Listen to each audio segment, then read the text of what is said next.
Então, queridos irmãos, voltamos outra vez à nossa formação, Introdução ao Cristianismo, procurar entender o que significa ser cristão, o que significa eu creio, o que significa viver a nossa fé. Então, para isso, é sempre importante invocar o Espírito Santo, pedir, rezando que o Senhor nos ajude. Por isso, começamos em nome do Pai, do Filho e do Espírito Santo. Amém. Te agradecemos, Senhor, por este dia, te agradecemos, Senhor, pela história da salvação, por esse dia em que celebramos a ascensão do Teu Filho, que já nos dá a vitória. Pedimos, Senhor, que Teu Espírito Santo desça sobre nós, que aqui seja falado aquilo que é do Teu agrado.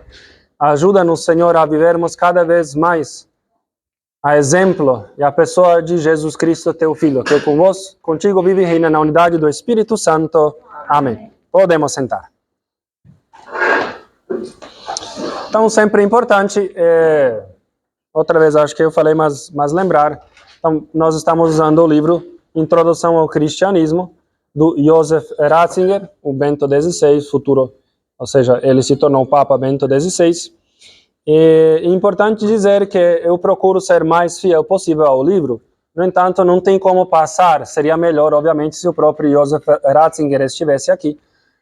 Procuro falar tudo o que está aqui, mas sempre a partir da minha interpretação, também se não. Se eu fosse ler somente o que está aqui, aí não ajudaria a ninguém. Então, sempre há a interpretação minha daquilo que está escrito aqui, procurando ser mais fiel possível. Digo isso porque muitas vezes se confunde aquilo que as pessoas falam como se fosse a verdade pura e verdadeira, assim, toda a verdade total, aquilo que eu vou falar. Precisamos sempre dar um passo atrás e entender que existe uma pessoa falível que está falando.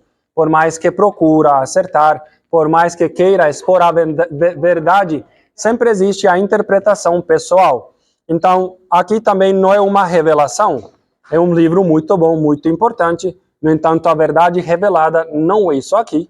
A verdade foi revelada em Jesus Cristo e depois são tantos outros livros como este que nos ajudam a entender mais, que nos ajudam a adentrar esta revelação, que nos ajudam a entender, mas é importante entender que aqui também não é, vamos dizer, a revelação verdade 100%, embora este livro é muito bom, fantástico, que nos ajuda. Digo isso porque precisamos manter a falibilidade. Nós todos podemos errar, como Joseph Ratzinger, quando dava aula, podia errar, como posso eu também. Sempre é importante dizer isso. Muito bem. Recapitulando um pouco o que falamos outras vezes, falamos sobre a dúvida e a fé. É uma coisa que parece que a fé é isenta de toda dúvida. E o Joseph Ratzinger falava que não é bem assim. Temos vários santos que em momentos cruciais da vida, como que duvidar? Mas aparece esta tentação. Falamos que ter fé não significa completamente ser isento de dúvida. São como que às vezes duas coisas que andam junto, como também ter dúvida. Ninguém tem dúvida 100%, porque isso é essencial. A dúvida é que você não ter certeza. Então alguém diz, eu sou ateu, eu não... Mas ninguém é 100%. Ninguém é 100%, é tudo que existe, esse elemento humano, que as coisas não são claras. Existe uma dúvida, tanto naquele que tem fé, como naquele que, por exemplo, se diz ateu. Esse é um ponto muito importante que falávamos outra vez. Também aquela história aquele iluminista, uma pessoa muito culta que foi falar com rabino, com judeu, e queria rebater, queria demonstrar como o judeu não sabia de nada, mas o judeu falou, cara, eu não sei. Verdade, já desmontou. Tipo, talvez seja verdade, que às vezes aqui queremos não, porque não, talvez seja. Talvez não seja. Verdade, pode ser. Mas talvez aquilo que nós falamos seja verdade. Vemos que aquele iluminista fica desmontado. Que ele não tem como, cara, se você dizer talvez seja verdade, o cara não tem como, o que vai rebater mais? Nós não temos como, falava este judeu, nós não temos como apresentar Deus numa mesa. Eu aqui a partir desse abão apresentar tudo quem Deus é. Gente, Deus é infinitamente superior.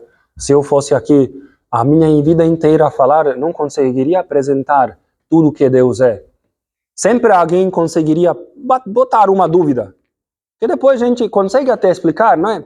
Mas quer dizer que Deus nos supera. Esse é o ponto da revelação, que Deus nos supera. Nós procuramos apresentar procuramos cada vez mais de um modo coerente apresentar a vida de Jesus Cristo. Não porque falta coerência na revelação, na pessoa dele, que falta coerência na nossa compreensão. São duas coisas sempre importantes. Esta, talvez um pouco a imagem do filósofo Kant, que existe pois algo em si, existe um fenômeno daquilo que é. Pois aquilo que é em si mesmo, Deus se revela, mas ainda assim como que é distante de nós. Nós trabalhamos muito com fenômenos. E hoje vamos tocar um pouco esse aspecto. A verdade, assim, de certo, em si, nos escapa. Por isso que Deus se revela. Deus nos dá a verdade porque a verdade em si nos escapa. Por isso que é sempre esta dúvida que permanece aí. Bem, falávamos também, o que quer dizer eu creio? Eu creio não é uma ideia, não é um pensamento, não é aderir a uma doutrina. Muito importante entender que eu creio quer dizer relacionar-se com a realidade de um outro modo. Eu creio naquele que é invisível. Falava que nós, quando pegamos o corpo de Cristo, aquela hóstia, o que nós vemos? A hóstia. Vemos aquele pedaço de pão, vamos dizer que nem pão parece, tanto parece uma folha mais do que um pão. Aquilo lá que é um pão, pegamos ele, falamos, não, aquilo é o corpo de Cristo. Mas nós vemos pão, mas aquilo é um corpo de Cristo. Então, a fé, eu creio, é um outro modo de se relacionar com a realidade, não somente a partir daquilo que é visível, que é palpável. Esse é um ponto importante que nós falamos. Eu creio, é um outro modo de ver a realidade, ver a partir de Deus, da visão de Deus. Não somente naquela questão do corpo e sangue de Cristo, em tantos outros ambientes da vida humana. Dizer eu creio implica relacionar-se de um modo diferente, ter uma atitude diferente. Viver de um modo diferente. Falamos, eu creio, não é tanto um esquema humano, mas entrar numa aventura com Cristo. Entrar numa aventura com Cristo. Isso que Deus nos oferece. Esse eu creio, que muda todo o nosso ser, muda o nosso jeito de viver, para viver como Cristo viveu. Tantas vezes esse eu creio, parece que vamos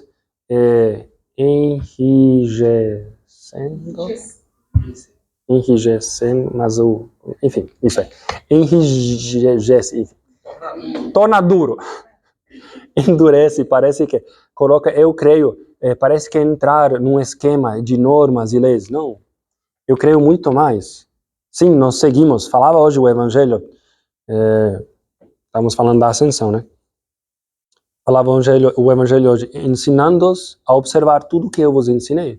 Existe uma observância, mas antes do que viver dentro de uma lei, é viver junto com uma pessoa, viver como uma pessoa. Relacionar-se, ser cristão, é como que relacionar-se com o mundo como Cristo se relacionou.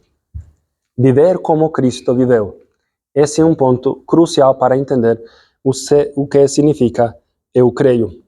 E outro ponto tão importante dizer, pois que o mundo sempre nos, como que diz, contrário, não porque o mundo é mau, mas porque é visível, é como é. O mundo, falamos dessa gravitação que como sempre nos puxa para baixo, né? Então, se eu pular hoje, tem algo que me puxa para baixo.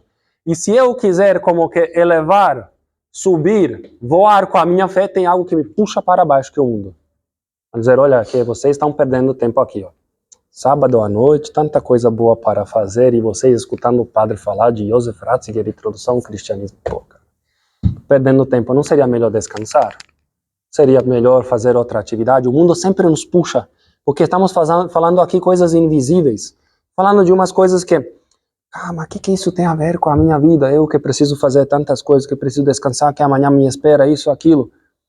Ou que tenho uma festinha, agora está na hora de beber e eu escutando o padre aqui, pô. Tem o show sertanejo, provavelmente não vou conseguir dormir esta noite. Mas é o que é para hoje, né? Mas é com isso, quero dizer, o mundo nos puxa para baixo com essas coisas visíveis. Nós queremos até damos certos passos, até tem vários momentos da nossa vida em que nós, cara, é verdade mesmo, a vida com Jesus Cristo é a melhor coisa que existe. No outro dia, pô, já veio uma rasteira. Já vem sofrimento, já vem dificuldade, já vem doença, problema financeiro, trabalho, casa, não sei o que, tanto só puxa para baixo. Então, constantemente vemos que existe algo que nos busca a não ter esse, que nos faz viver sem esse olhar de fé, que nos busca como que voltar a ter um olhar humano. Por isso que, qual é o caminho? Falava Joseph Ratzinger. Aquilo que falamos nós tantas vezes, pois a conversão diária. Continuamente, o mundo me puxa para olhar, para viver uma vida mundana. Eu preciso me converter para olhar a partir da fé. Então, todo dia, você acorda, o mundo já puxa para baixo. Aí, olhar de fé, a oração, busca que nos leva a viver outra vez a vida divina, a ter o olhar de Deus. Então, isso foi um pouco tocado a outra vez. Pois hoje vamos continuar com o dilema da fé no mundo de hoje. Bem, se existe esse problema desde sempre, o problema da falta de fé não é de hoje. Existe, tanto no século XVI, por exemplo, o mundo era todo cristão. No século XII, o mundo era praticamente tudo cristão, mas ainda assim, eu creio, era um problema sério. Era um problema sério de viver. Não é porque o mundo agora é mais pagão do que era que é mais fácil. Hoje, o mundo traz suas dificuldades para viver a fé. A dificuldade sempre foi porque o mundo sempre, volto a dizer, nos puxa para baixo para não ter olhar de fé. Bem, então, qual é o dilema da fé no mundo de hoje? Este é como que o capítulo, dentro do crer no mundo de hoje, tem esse o dilema da fé no mundo de hoje. Tem esse outrora, hoje, invisível, visível. Então, nós vamos tentar entender hoje qual é a complicação que nós temos. De fato, sempre foi complicado, hoje talvez mais ainda. Porque se, pelo menos hoje, um homem tinha esse olhar de que tem coisas que ultrapassam. Hoje parece que entendemos tudo. Entendemos todo esse negócio, como funciona. Antigamente, tinha um trovão, você, não sei, Deus está bravo. Pelo menos tinha esta abertura. Hoje não.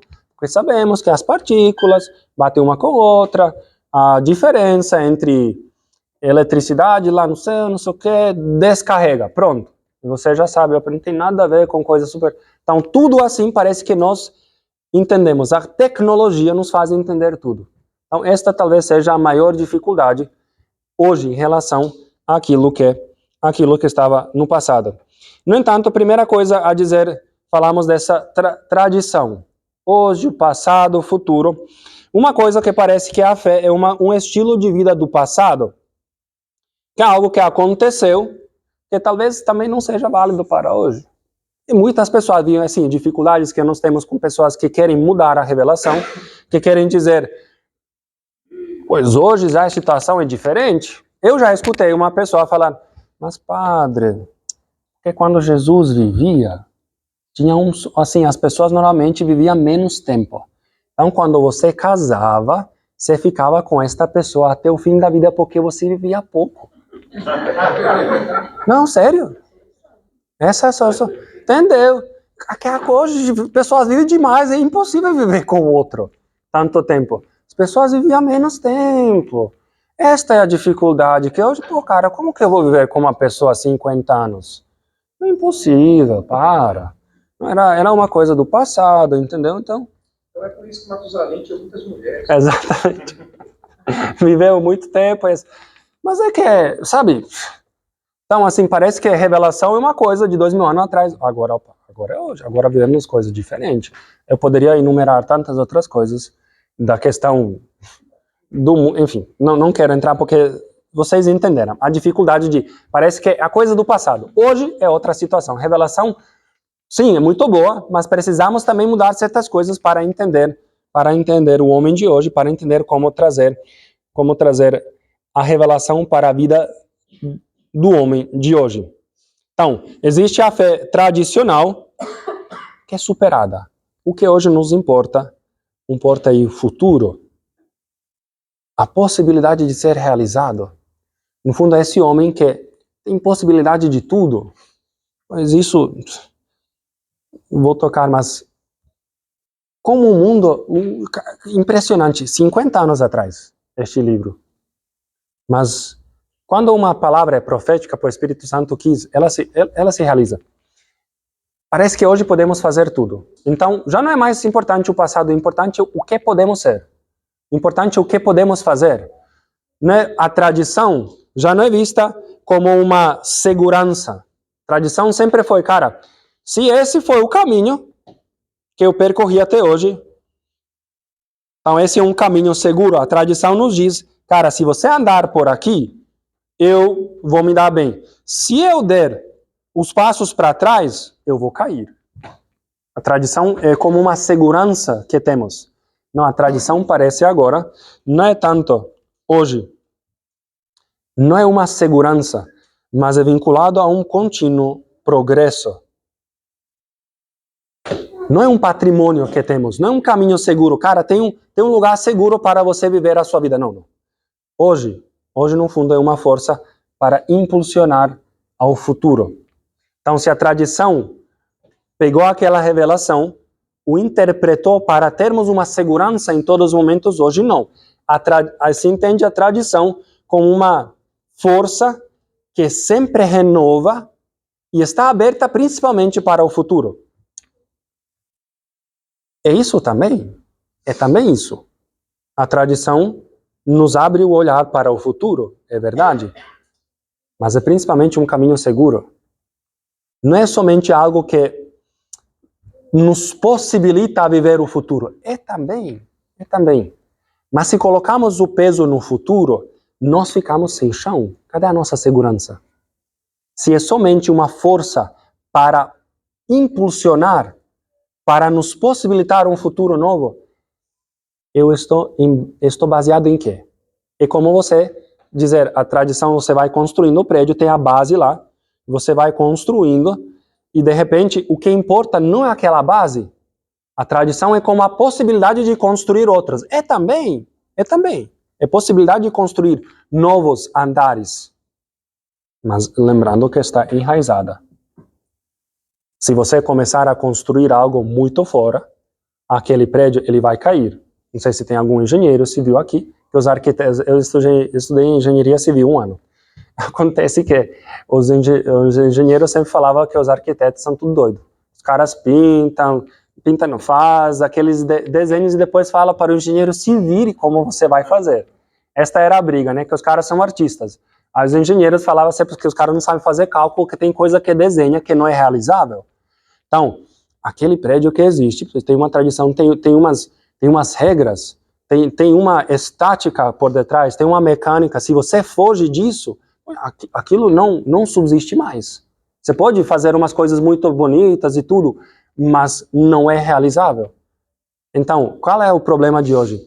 Que se pensa tanto em como realizar as coisas, você não percebe que não é sustentável. Não tem como sustentar. Sem base, sem coerência, sem nexo. E se nós olharmos para o mundo, cara, é muito sem nexo. Esses dias, Dia das Mães, tanto que se fala sobre a mulher hoje em dia, tanto que se tem falado, mas se você pergunta então, o que significa ser mulher? O povo já desmontou muita gente. Tem o cara chamado em inglês, o americano, Matt Walsh. Mulher é aquela pessoa que se diz ser mulher. É um argumento cíclico. A mulher é uma pessoa que se diz ser mulher. Mas você usa o termo mulher para explicar o termo mulher. Sem nexo, não tem coerência, não tem uma lógica. Mas mulher é uma fêmea do ser humano. Pronto, cara. Se você dizer isso, opa, você já quebrou a ideia, a esperança vazia de muita gente. Enfim, só para entender, a falta de coerência é muito grande, porque só se pensa em como no futuro, como fazer, como não sei o que, mas não tem base nenhuma. A mulher é uma pessoa que se diz ser mulher. Pô, olha que coisa maravilhosa. Parece muito lindo, né? Você pode ser o que você quiser, mas a base, a realidade, cadê? Lógica? Não tem coerência. Então aquilo que era uma questão do visível e o invisível, era um embate metafísico, física, metafísica, o sério, não sei o que. Hoje, no fundo, virou a tradição, que é a coisa do passado, progresso. Essa é problemática, é o grande problema do mundo, o debate de hoje. Então temos algumas teorias, uma desmitologização intelectual. Nós temos muitas teorias, porque nós vamos, no fundo, desmentindo. Então Jesus Cristo, quando sobe ao céu, tem uma nuvem lá, nem entrei hoje no Evangelho, porque se tivesse sentado, ficaríamos até hoje falando, mas tem aqueles símbolos da nuvem, que implica que ele é Deus. Tem ele que sobe aos céus, que está no céu está somente o Deus, que Jesus Cristo é Deus. Tem todos esses elementos da divindade de Jesus Cristo? Não, mas tudo é figura de linguagem. E, na verdade, quer dizer que ele superou a condição humana, que ele se tornou uma pessoa melhor. Isso que, no fundo, ele não é bem como que está escrito. Então, muitas teorias. Se fazem muitas teorias para desmitologizar. Aquilo, no fundo, é um mito. O que nós aqui fazemos é um mito, é uma coisa que tem uma moral por detrás. É importante. Igual aquele um mito de Platão, que tem aquele homem que está na caverna, nas trevas, depois ele sai à luz, mas ele fica cego praticamente, porque ele está acostumado àquela escuridão, que ele via sombras. Então isso é um mito. Então existe um mito que é importante, o mito de Sísifo, gosto de falar dele, que é aquele rapaz, foi condenado sempre a empurrar a pedra redonda, quando ele chega perto do cúmulo, os deuses mandam ele cai tudo, e a eternidade fazer uma coisa que não tem sentido, que nunca vai conseguir, se cansa eternamente, mas o cara está fazendo. Então esse é um mito para dizer como a cena. Então o evangelho é desse modo. É um mito que foi contado para dizer para o ser humano, não. Há muitas teorias, mas não vinculadas à realidade. E por outro lado temos o pragmatismo do aggiornamento, que se fala. Aggiornamento é como que uma atualização, uma palavra italiana, que o povo usou muito na Europa. Aggiornamento é quando é atualização. Você pega o celular, sai um novo do Android, iPhone, sei lá. Sai a nova versão, você aperta lá e ele baixa. Então, desse modo, nós precisamos agora entrar coisa prática, simples. Vamos atualizar essa parada aqui. Então, se fala muito, mas nós precisamos atualizar. Precisamos somente atualizar. Precisamos focar na prática. Por isso, por exemplo, teologia da libertação. Nós precisamos de prática, gente. Você fala tanto, mas Jesus é uma pessoa que, assim, ele ajudou as pessoas. Então, qual é a nossa missão? Pois ajudar as pessoas. Se está com fome, precisamos dar comida. Se está com sede, precisa dar beber. Então, esse é o nosso foco. Não, sim, tudo isso é importante. Obviamente, está escrito lá no Evangelho. Mas o nosso foco é Jesus Cristo. Não é prática. Prática da caridade, assim, nesse sentido amplo da palavra, é importante também, mas o nosso foco é Jesus Cristo. Viver como Jesus Cristo, que depois implica amar o próximo. Mas o nosso foco não é fazer práticas, não é simplesmente uma coisa. Parece que nós precisamos atualizar a nossa fé a ser uma coisa simplesmente prática. Bem, a fé cristã se preocupa com Deus que está dentro da história. Então, temos uma questão muito histórica, muito factual e outra coisa muito ideal. Uma coisa que eu falo muito, precisamos de Deus que se encarnou, Deus que de fato é invisível, mas que entrou no mundo visível. Nós não falamos somente do Deus invisível, e nós não falamos somente do mundo visível. É uma e outra coisa, Deus invisível, mas que se tornou visível dentro da história, Revelação de Deus que se comunica na história. Deus que entra, se faz presente, entra na nossa realidade, não é alheio. Não é somente lá, em algum lugar, mas se faz presente no meio de nós. Então, eterno entrou como temporal. Eu sempre lembro de um rapaz seminarista que falava o maior escândalo para ele é como é que aquele que era pura energia se tornou material. Que era Deus que é, assim, espírito, como que se materializou? E onde está esta matéria? Se Deus é puro espírito, onipotente, onisciente, está em todo lugar, onipresente, como que é agora a matéria? E Deus é de onde? Como? E ele ficava assim, na metafísica, a cabeça dele só ficava, não conseguia sair daí, porque Deus é onipotente, então faz... Mas tem certas coisas que não superam. Eterno, que se faz temporal, infinito, que se faz parte. São coisas que é difícil de entender. Mas Deus entrou na história. Deus se fez presente. Então, exegese vai nos ajudar, no fundo, para interpretar. Exegese é esta palavra que é como que tirar para fora. Então, existe a revelação, nós precisamos tirar para fora. Exegese, ser exegeta, alguém que consegue tirar o proveito para fora daquilo que é, vamos dizer, um tesouro. Então, nós temos o tesouro da revelação, agora nós precisamos interpretar retamente, nós precisamos fazer entender. De certo modo, eu estou fazendo exegese desse livro. Então, se eu, volto a dizer, se eu fosse ler, como que iríamos entender? Como que nós íamos, se eu fosse somente ler aqui? Problema da linguagem, problema do contexto, vocabulário.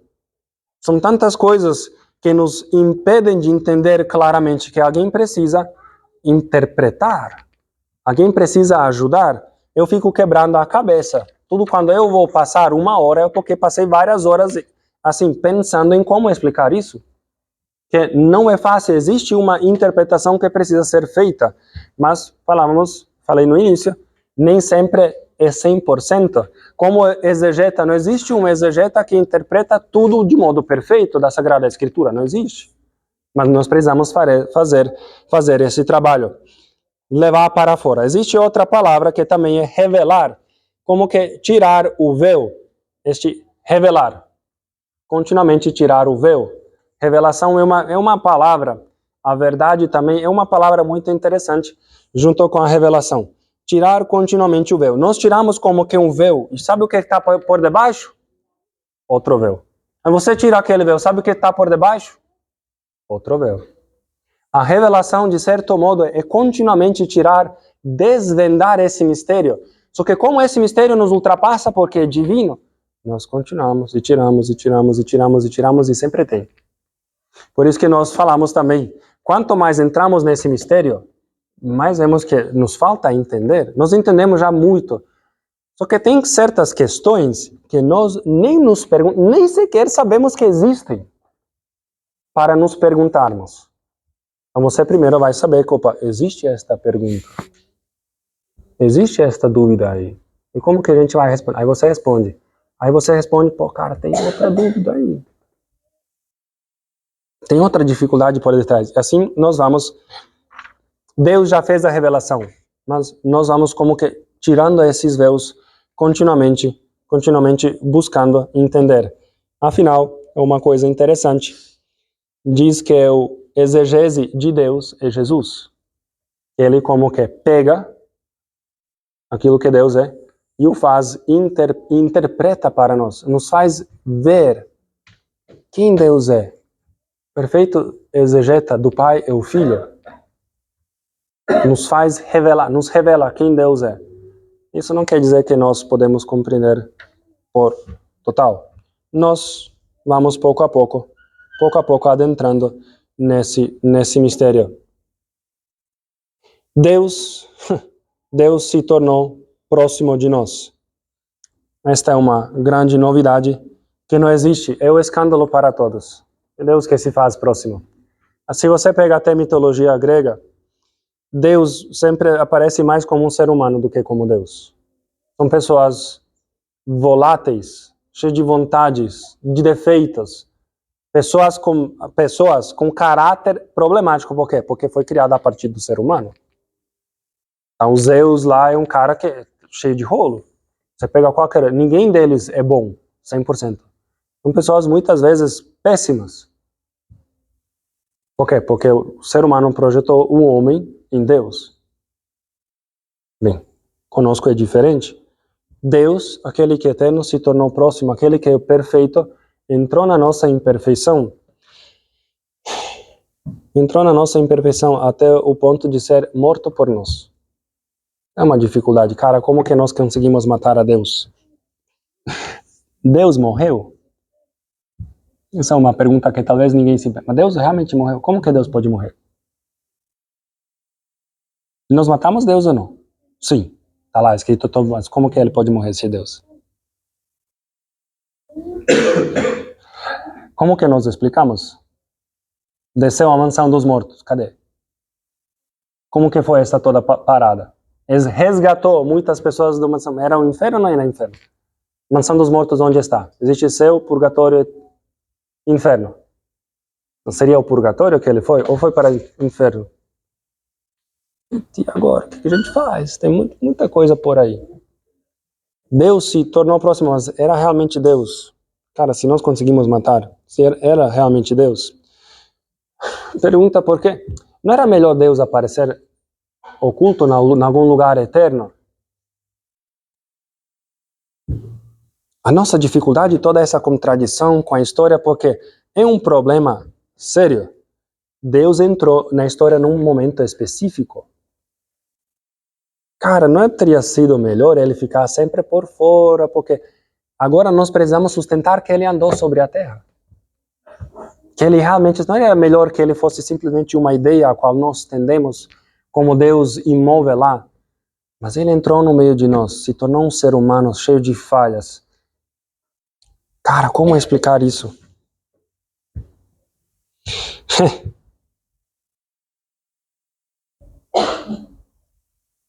É uma dificuldade que nós temos. É muito importante, volto a dizer, sempre na nossa precariedade, entender quem Deus é. Nós não conseguimos compreender o porquê. Porquê de todas as coisas? Por que Deus entrou naquele momento? Não era bem mais fácil Deus aparecer hoje onde tem tanto vídeo? Cara, podíamos ter gravado o Senhor e mandado para todo mundo. Porque ele quis entrar justo no momento em que não tinha nenhuma câmera fotográfica. Se pelo menos fosse no século passado, teria aquela coisa preta e branca. Por que não facilitou a nossa vida?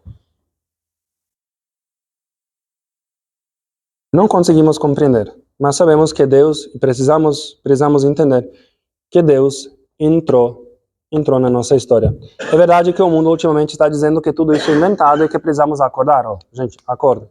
Esses milagres dos apóstolos e santos, tudo inventado. Vamos acordar para a realidade hoje? Porque outra vez falamos desses milagres, por que hoje não acontece? Uma coisa muito importante da história, cara, a história é tão manipulada. Dou um exemplo, Pio XII. Vocês ouviram falar do Pio XII? Papa na Segunda Guerra Mundial. O que ele foi acusado depois da guerra? De ser um colaboracionista com o regime nazista, porque não falou nada. Não é bem assim. Ele, inclusive, era o núncio na Alemanha, enfim, não entrar muito na história.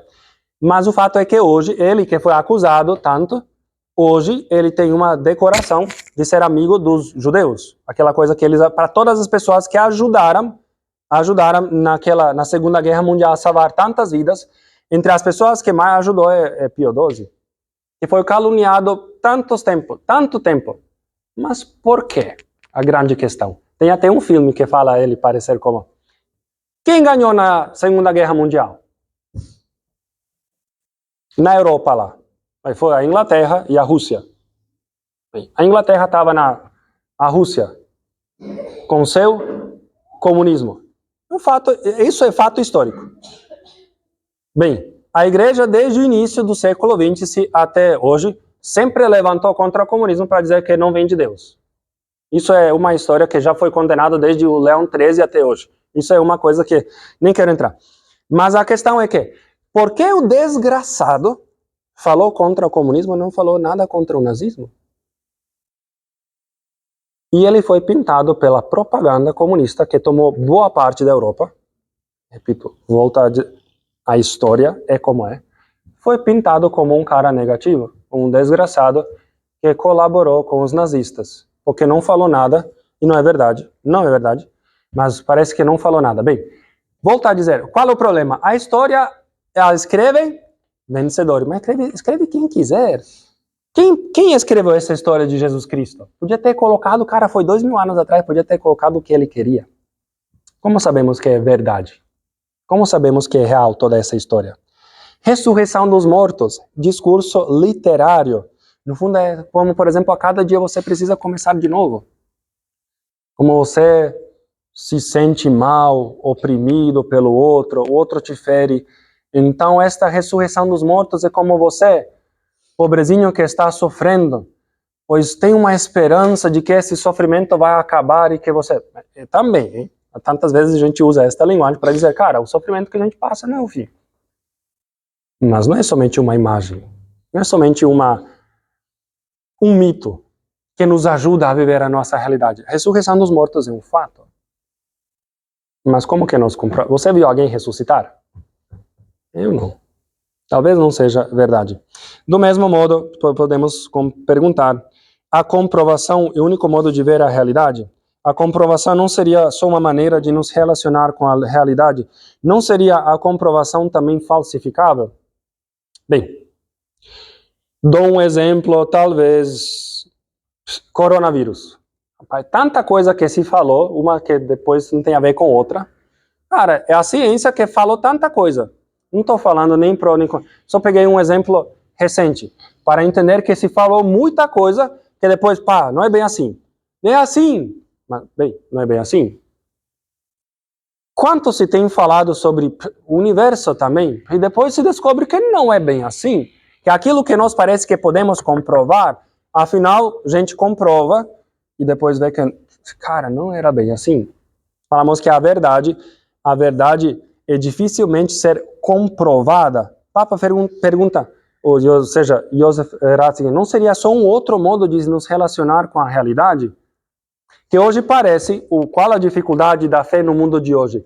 Que parece que tudo nós conseguimos medir e comprovar. Mas não é verdade. Não conseguimos, a ciência não dá resposta para tudo. Mas se apresenta como se fosse. Se apresenta como se fosse. Se a ciência resolve tudo, por que tantas pessoas que afinal morreram de coronavírus, de câncer, se temos resposta para tudo, se tudo é uma questão de medir, de entender, por quê? Por que não conseguimos dar um passo? Por que tantas dificuldades ainda? A ciência também nos dá um modo de nos relacionar com a realidade, mas não é acabado, não é inteiro. Isso que nós precisamos entender. De fato, tem muitas coisas que nós não conseguimos comprovar. Tem outras que conseguimos. Por exemplo, aquele santo sudário. É muito interessante o estudo. Vocês já chegaram a ver. Cara, é impressionante o estudo sobre aquilo. E o ser humano vai entendendo, vai encaixando. Tem umas coisas que aparentemente não conseguimos entender, não tem comprovação nenhuma, de repente aparece. Como agora um livro do Antigo Testamento, eu acho que Esther, que os protestantes não aceitaram nenhum livro que não fosse em hebraico do Antigo Testamento. Se não tem um livro em hebraico, não vale para eles. Tem vários livros que foram escritos somente em grego. Século passado, no final, encontraram um dos livros que eles falaram que não é canônico, porque segundo os critérios deles precisava estar escrito em hebraico. Acharam em hebraico. E eles mesmos não sabem o que fazer. Estou falando dos protestantes sérios. Os outros não nos interessa. Mas estou falando de protestantes sérios. Problema com a Virgem Maria, cara, estão acordando para... A Virgem Maria também parece que é uma pedra de tropeço, parece que os protestantes e agora estão acordando para a vida, para entender que é uma figura importantíssima. Porque tem umas ideias, segundo a ciência, segundo uma coisa que se pensa, porque parece ser mais razoável. Aí depois aparece que não é bem assim. A ciência não nos dá resposta para tudo. A ciência não nos dá resposta para tudo. É um outro modo de nos relacionar com a realidade, mas não é o único. Não é o único. O limite da compreensão, já entramos no próximo número. O limite da compreensão moderna da realidade e o lugar da fé hoje. Bem, conhecimento histórico. Existe todo esse problema da ciência de hoje. Então, conhecimento histórico por muito tempo parecia a coisa mais importante. Então, como que foi esse conhecimento historicamente em relação à realidade? Temos uma relação mágica. Falava eu, então, temos um trovão, porque algum Deus ficou bravo com alguma coisa, pronto, então deu um trovão. Existia esta relação mágica com as coisas que acontecem. que nós precisamos nos precaver, que no cristianismo, em muitos cristãos ainda existe superstição. São várias superstições. Tipo aquela coisa, bater na madeira, não é? Para não acontecer algo ruim, como é? É isso aí, né? Bater na... Opa. Como? Isola, né? Não passar debaixo da escada. Se você vê o gato preto, gato preto, são coisas assim. Existem estas coisas mágicas. Durante a história, era um modo de compreender a realidade, através do mito, beleza. Depois, entramos, graças à revelação e à fé, entramos numa visão metafísica. Uma visão metafísica, a própria palavra, além da física. Então, existem umas leis físicas, existem o porquê das coisas, mas sabemos que existe uma razão também por detrás, além, que nós não conseguimos ver. Então, o próprio também da nossa fé, tanto nós até hoje estudamos metafísica porque é importantíssimo. Tem pessoas que acham que não tem nada, mas a metafísica vai fundar tudo que nós fazemos, na verdade, tem um fundamento metafísico. Até aquele que diz, não existe metafísica, é uma frase metafísica. Uma frase metafísica. A verdade não existe, você já está postulando uma verdade. Não é? A verdade não existe.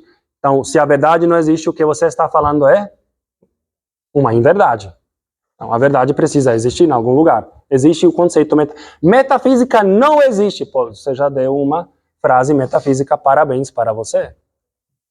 Então, o mundo está cheio de ideias, voltamos a dizer que não são coerentes, mas metafísica é um momento importante também em toda parte da história da humanidade. E tem a visão hoje, que é uma visão científica.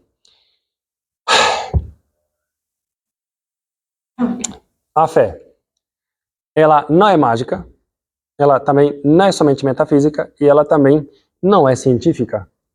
Por isso pode ajudar, mas pode atrapalhar. Tudo está em função também na fé, mas pode atrapalhar. Esta parte que agora vou dizer é pura filosofia, mas vamos lá que nós vamos conseguir entender. Eu sei que meu tempo está quase aí, mas é porque aí comecei a atrasar. Então assim, vamos lá. O que eu vou dizer agora, talvez, mas eu falei, acho que um pouco antes. Existe a coisa em si. Existe coisa em si. Nós, da coisa em si, conseguimos ver um fenômeno. Fenômeno, esta palavra que observamos, o que observamos da coisa em si. Então, por exemplo, este relógio é uma coisa em si mesmo. Mas o que nós observamos desse relógio? As características externas. Tem um peso, tem um tamanho, tem uma cor, tem também uma funcionalidade. Tem vários arranhões, porque já faz tempo que eu tenho, fazer 2 anos. Então, tem umas características. O que nós observamos não é a coisa em si. Nós não observamos o que relógio é. Nós observamos o fenômeno dele, como ele se manifesta. Esta parte, cara, se isso conseguimos entender, já é uma coisa fantástica. Então, o que é a coisa em si? O que é? Uma pergunta metafísica. Quais são as suas características? É uma pergunta científica. Muito bem. A ciência trabalha com os fenômenos. A ciência, essa de medir tudo, não trabalha com o que é a coisa em si mesmo. Se você pergunta para o físico o que o relógio é em si mesmo, ele vai dizer, é preto, serve para medir o tempo, tem algumas outras funções, a pulseira não é original, por isso que caiu fora, ele é da marca Amazfit, mas não vai dizer o que é em si mesmo. Não é o trabalho do físico dizer isso. O trabalho do físico é dizer o que são os fenômenos da coisa. O que é o relógio em si mesmo é uma pergunta filosófica, como o que é o ser humano? O que é uma mulher, que a gente falou? O que é uma mulher? É uma pergunta metafísica. O que é uma mulher? Então, não porque tem os órgãos, porque se tiver seios, que se tiver útero, se tiver os genitais, se tiver cabelo longo, se considerar assim, já começa a fazer. Mas o que é em si mesmo não é uma pergunta para o cientista, é uma pergunta filosófica. A ciência sempre trabalha com os fenômenos, ela não dá a resposta daquilo que a coisa é. Nós, para entendermos o mundo, nós precisamos entender o que ele é, não como ele se apresenta. Esse é um passo que nós precisamos dar. Sempre reservamos. Nós até sabemos o que algumas coisas são em si mesmo, mas o nosso saber é muito limitado. É muito limitado. E agora também, esta parte aqui, eu espero brevemente tocar, para que possamos entender. O problema grande do historicismo, que tudo a partir daquilo que as coisas, como se manifestam, a partir dos fenômenos. Então temos um Descartes, temos o filósofo Descartes, temos um filósofo Kant, temos um outro cara que se chama um Vico. Verum est ens. Isso é que falava a antiguidade, metafísica. Verdadeiro é o ser. O que é uma coisa é que vai dizer a verdade. Beleza? O que é uma coisa? A verdade é. O que é? Frase em latim. Verum est ens. O ser é verdade. A modernidade vai dizer verum quia factum. Verdade porque é feito. Qual é a pegada? E tem muito sentido. Tem muito sentido o que eles falaram, só para entender. A antiguidade diz que a verdade é porque faz parte do pensamento, que existe um logos divino. Nós falamos que tudo que nós falamos aqui, que existe uma razão divina por detrás. Então nós participamos da verdade e nós conseguimos entender porque é fundada na verdade divina. Existe uma razão por detrás. Falava outra vez. Existe uma razão, logos, que ordena. Perdão, isso foi a primeira. Existe um logos que ordena tudo. Antiguidade. A modernidade vai dizer, nós entendemos verdade a partir daquilo que nós fizemos. Sabe por que eu sei o que é relógio? Porque eu fiz. Tem razão. Se você pega esse ambão, o que é um ambão? Ambão é um estante, né? Seria para suportar uma leitura, feito normalmente de madeira, mas pode ser de outra coisa. Mas por que eu sei que é um ambão? Porque eu fiz. Eu sei porque eu fiz. Como que eu posso saber das coisas? De que coisas eu posso fazer? Posso saber somente daquilo que eu fiz.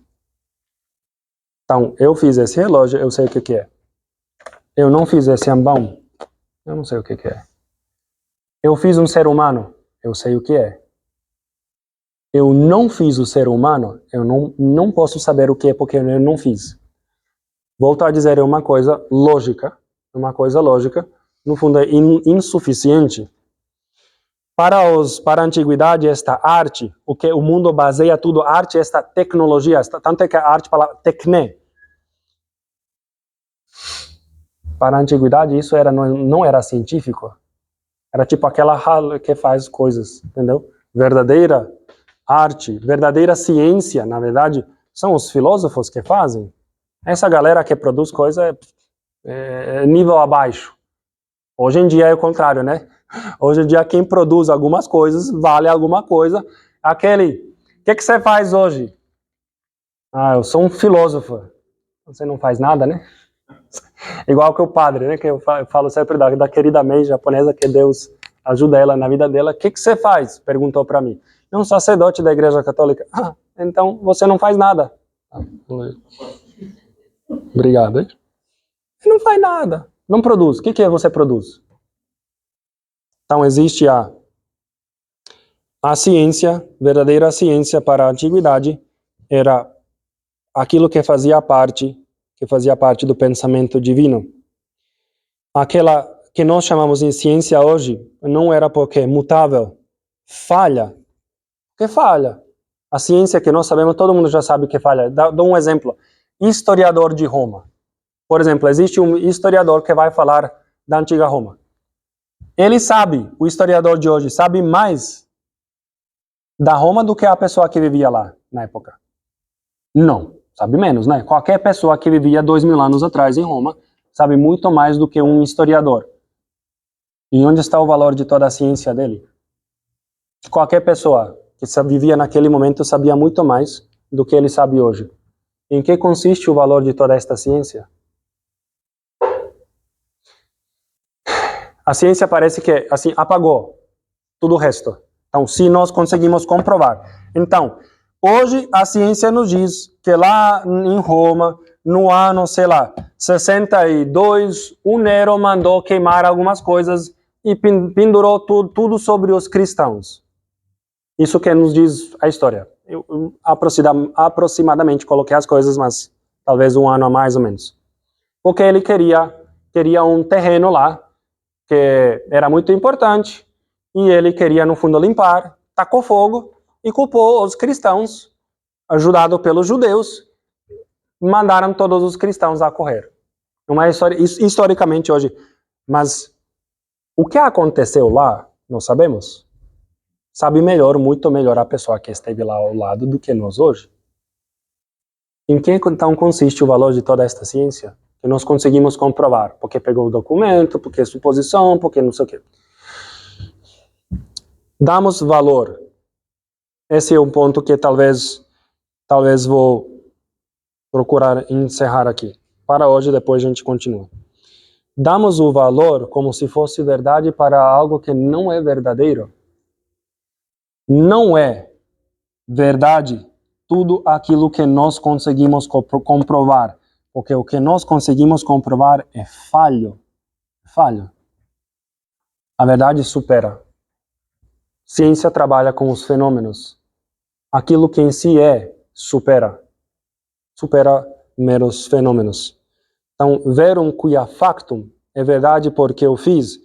Conhecer é conhecer as causas, é uma coisa aristotélica. Causas quais são formal, final, eficiente e material. Bem, o que quer dizer? Material, pois você sabe de quê? Eficiente, quem foi que fez? Formal, para que serve? Então, se você sabe todas estas causas, você sabe dizer da coisa. Mas não é bem assim. Somente conhecemos, de fato, estas 4 causas daquilo que nós fizemos. Ou dizer, caneta, o livro, o relógio. Então, só podemos conhecer porque nós fizemos. Não é bem assim. Nós não temos como refletir sobre o cosmos. Nós não temos como refletir então sobre as coisas que nos superam porque nós não fizemos. Existe uma grande falha por detrás. Mas atrás do pensamento agnóstico é justamente isso. Aquilo que eu fiz, aquilo que eu toquei, eu posso falar alguma coisa. Aquilo que me ultrapassa, então eu não vou dizer nada porque não posso conhecer. Não é verdade. Sim, é possível conhecer. A matemática, e já termino, a matemática e a história tem andado muito nessa época do século XVI, XVII, XVIII e para frente, porque diz que o mundo se entende somente a partir da ação humana. Uma visão radicalmente antropológica. Se o mundo somente se entende a partir do ser humano, e o que é o ser humano? O que é o ser humano? Como que você vai esperar do ser humano dar a razão de tudo aquilo que existe, mas você nem sequer saber o que é um ser humano? Fazemos do mundo, pois, um lugar da visão meramente antropológica, mas nem sabemos o que é antropologia, nem sabemos sequer o que é o homem. E qual é a resposta que se deu a isso? O homem é fruto do acaso. Não é isso a teoria do darwinismo e companhia? Porque afinal a evolução, alguma coisa aconteceu simplesmente porque não tem como sustentar. É uma incoerência terrível você explicar tudo que existe a partir do ser humano sem sequer saber o que é ser humano. Então vamos dizer que ele nasceu ao acaso. Apareceu. Para não refletir, para não pensar, para não nos questionar. Então simplesmente apareceu. Mas o mundo, pois a verdade sempre aparece. Também o mundo está se dando conta que não é assim. Aparecem outras dificuldades que a próxima vez vou tocar. Eu acho que nós vamos precisar fazer com mais frequência, porque senão eu vou embora daqui, eu vou morrer, e nós não vamos terminar esse livro, deixar para os meus sucessores. Mas talvez um ponto de hoje, colocamos uma pequena dificuldade, que foi falar do que significa crer. daquela outra vez, significa uma outra visão sobre o mundo. Por quê? Porque a nossa visão do mundo está hoje em dia, a dificuldade de crer hoje em dia, porque a nossa visão do mundo é muito tecnológica, a partir da tecne, a arte humana. Nós fizemos, nós falamos, se eu não fiz, eu não sei nada sobre aquilo. Esta visão que o mundo hoje busca colocar sobre todos nós. Ter fé é ter uma outra visão sobre o mundo. Entender o mundo de um modo diferente, não a partir daquilo que o ser humano é, mas a partir daquilo que Deus é. A partir daquilo que Deus revelou como aquele que é o fundamento de toda a realidade. É uma coisa, depois, bastante coerente. Bem, nós queremos entender o que é o mundo. Nós não fizemos o mundo. Pois precisamos ir na fonte, aquele que fez, que é Deus. A revelação que nos foi dada. Então isso é por hoje. Vamos tentar fazer de fato com mais frequência, porque senão não terminamos. E se eu falar aqui muito, fica insuportável.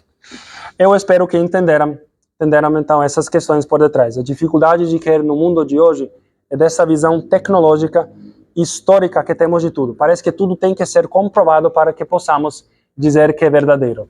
Não é bem assim. A próxima vez nós continuamos. Vamos fazer agora uma oração. Te agradecemos, Senhor. Te agradecemos porque nos revelaste quem Tu és. Te agradecemos, Senhor, porque nos revelas também quem nós somos. Como viver neste mundo a cada dia. Ajuda-nos, Senhor, hoje a viver de um modo divino. Ajuda-nos, Senhor, a viver santamente. Ajuda-nos, Senhor, também a viver a exemplo da Tua Santíssima Mãe, Virgem Maria. Isso te pedimos com oração. Ave Maria, cheia de graça, o Senhor é convosco.